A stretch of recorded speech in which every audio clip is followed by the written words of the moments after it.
Hey guys, Cody Wilson, the assistant coach. Today I want to talk to you about play action pass protection. It's been a little while since I've done a video, but I've moved. Background and all is a little bit different, trying to work on finding the right kind of place I can get to do this stuff. I was doing a lot of these videos at school, but since I moved, I don't have a classroom yet. I haven't got my classroom for next school year yet, and trying to figure out a way to do it here at school. Plus, this camera right here is new. Also, I've had a GoPro for a long time. I had a GoPro Hero 4 for a while, and I traded it in recently to get a little discount on this new bad boy here, the Hero 8. And this is actually the first time I'm doing a video on it. I'm going to take it out tomorrow though and do a hike with it. But anyway, about our play action passes, I'm going to try to do this two ways here. I don't know if it's going to work out or not. I might end up having to redo all of this, but I got my laptop out, and I'm going to do some drawing on here. I might be making this more complicated than it needs to be, but I felt like trying it. I'm going to try to, splice together some different views and stuff here, and I'm recording on my screen here as well. But anyway, what we have here is we have play action passes and run action passes. That's how I kind of break them up. It's the category of play action passes, but that category is really two things. A play action pass that we have right here, which is where we're going to block the run. So if you have your number one best run, we're going to block it exactly the way it looks. The linemen, they're just going to try not to go downfield too far, but we want like low pad level. Some people might say flat backs. I'm not really a flat back guy, but we want it to look like we are running that play, and we're going to take our chances with it. It might not be, exactly 100% sound. There might be some ways they can get you on it, but we're taking a bet that we have this run that we can establish well, and then we're going to try to get behind the defense. We're really trying to get behind those linebackers and maybe even the safeties when we have a play like this, which is kind of the general idea anyway. And then we have run action passes. So it's still going to have the look of a run, but our linemen are definitely pass blocking. Now, they're probably not going to take a backward set. If they do, it's not going to be very far. It might just be a jump set real quick, but they're not going to be blocking the run like they would be on this play action. So let me give you an example of the play action, and this is one that I really like, and it's one that I ran when I worked at the JUCO way back in the day. We were a under center team. Whoop, that's not what I want. Here we go. We were under center, and what my head coach, who was our offensive coordinator, would have called a one-back multiple pro team. And he, that coach I worked for, had some time in the NFL as a player. He backed up John Elway and had some good time. He knew not Herm Edwards, the one that Tony Dungy. He actually got to know Tony Dungy for a while too. He had transferred and was, I believe, with the Chiefs when Tony Dungy was there for a while. But anyway, what we would do, our number one run play was pin and pull, basically. Okay, so we'd be kind of basically zone blocking right here, and we'd open, cross over, and we'd go in 45 degrees like this, and the quarterback would reverse out, and he was running to try to meet this guy right there, and that was basically our number one run play. We called it boss. Okay, we can go into the background of that play a little bit if you wanted to. You can drop me a message, drop a comment or whatever, and we'll talk about that. But there is a history behind the name of that play.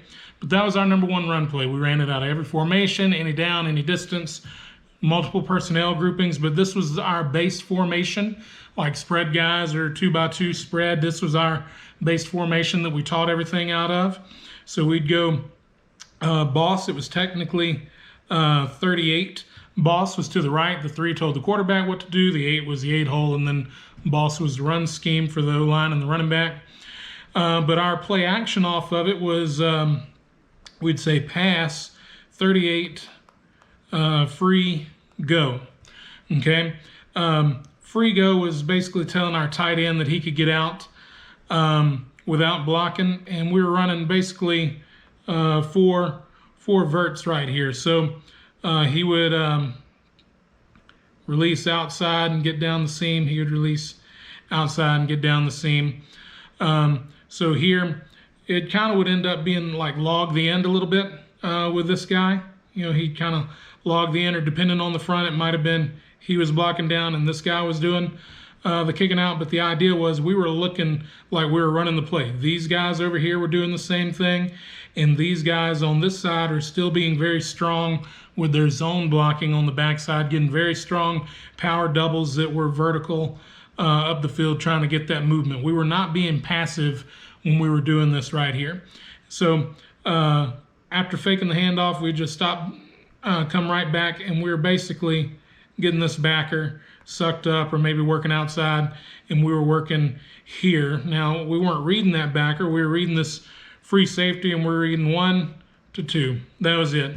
There was no other read. These guys over here, he's just running people off. He's running people off.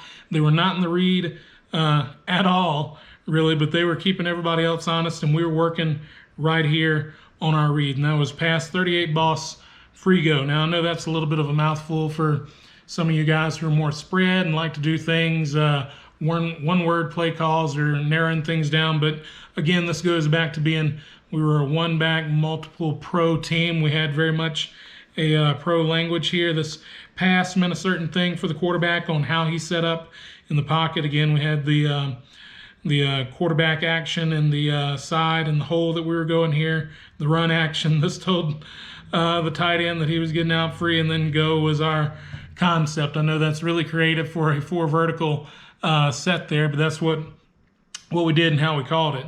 So that's one example, and you can do that with whatever run play you want, but that's how we did it, and that was our number 1 run play right there. So again, we were being very physical, and we were definitely showing that we were going to be running the ball, or showing that action of running the ball. Okay, so then when we talk about our run action, okay, the backfield is going to look like run, but we are most definitely not being as aggressive with our blocking. And there's a few different protections that I have that kind of go in this category, and I'll try to spread them out here a little bit. And just for the sake of what we're doing, I'll say that it's like this. Here, actually, I want to put that running back here in the pistol. Okay, this would be fire and flame. Okay, I've also played around with doing a version that was blaze and burn. Okay, I've messed around with this being the 2-back version, and this being 1-back. But right now you can really kind of do either one. It's still just the concept, and basically this is a slide protection. Okay, the R is telling the back which way he's going. R right here, and then the L is telling him to go left. So R, back is right, L, back is left. Offensive line knows they're opposite, so they're basically slide protection to the left on fire, or also on burn, and our backs are going to be to the right. First thing off the tackle, we're flash faking right here, so the quarterback is just boom, putting it down real quick. We're not sticking it down in there and riding it and trying to be sneaky with the ball and do some Houdini stuff with the ball. It's just real quick, catching the ball, and then we're going back. Okay, and he's going to be inside out off of the H back here. He's going to make the H back right. He's got the first, H has the first thing off the edge of that play side tackle, and then the running back is going to fix everybody else up there. So that's one. Okay, and then we have our second one here is one that I really like. Okay, this is called Cowboy and Indian. We'll just go from the same formation here. Cowboy and Indian. Sorry I don't have an L and an R there for you, but Cowboy is to the right, Indian is to the left. Okay, so what we do here, this is off kind of our counter type protection here. So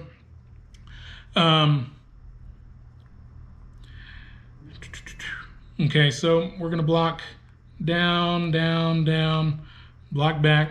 We're gonna kick out the end here on Cowboy, and he's gonna fill, he's gonna come back, and he's gonna go to that side also. Kind of the same deal. This back he's gonna fill, he might get in here, and the running back, the F, is gonna kind of make him right. So if he comes outside and something comes in here late, he'll go in there. If he's in here, he's gonna look more on the outside there. So that's just kind of a split action backfield kind of look. You can do it with the H on the left side as well. Doesn't really matter. In fact, it's probably better if I have the H on the left side there. That would look more like counter set up with him. He could take a jab step to the right and go back. But anyway, that's kind of our counter look at protection. And actually, most often I run that in a one back set, but you can do it in two back sets as well. So that's the run action. And then you also get your naked and boot type things in the run action as well. So however it is that you like to call those, I'll just do it like this right here. We'll say, so we're running stretch this way, we're booting back, we're gonna run basically the stretch and just not go downfield. That makes it different from the play action, okay, as we're not gonna actually run it. We're gonna basically run it, but this is not as physical, like pounding people trying to get movement as much as it is more or less a slide protection. So again, this is your naked boot type action.